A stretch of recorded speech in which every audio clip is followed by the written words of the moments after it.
আসসালামু আলাইকুম, welcome to our দেশি ফুড চ্যানেল। আমরা অবস্থান করছি কানসাট আমবাজারে, বাংলাদেশের বৃহত্তম একটি আমবাজার। কানসাট আমবাজারে আজকের আমের আমদানি আম্রপালি, বাড়িফোর, ফজলি, গৌরমতি, ব্যানানা সহ আরও অনেক রকমের আম। আজকের আম্রপালি আমের বাজার যাচ্ছে 2700 থেকে শুরু করে 4000 টাকা পর্যন্ত মন। ফজলির আমের বাজার যাচ্ছে 1200 টাকা থেকে শুরু করে 1600 টাকা পর্যন্ত।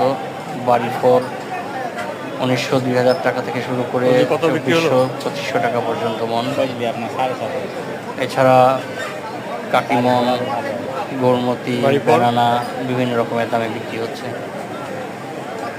তো প্রিয় দর্শক, আপনাদের যদি কারো বিভিন্ন রকমের আমের প্রয়োজন হয়, আপনারা অর্ডার করতে পারেন। আপনাদের চাহিদা মতো আম আমি সারা বাংলাদেশের বিভিন্ন জায়গায় ডেলিভারি করব। আমাদের স্ক্রিনে দেওয়া নাম্বারে হোয়াটসঅ্যাপে নক করতে পারেন। যারা প্রবাসী আছেন তারা প্রিয়জনদেরকে আম উপহার হিসেবে পাঠাতে পারেন, আমরা পাঠিয়ে দেবো ইনশাআল্লাহ। তো ভালো থাকবেন, সুস্থ থাকবেন, দেশি ফুডের সাথে থাকবেন। আল্লাহ হাফেজ।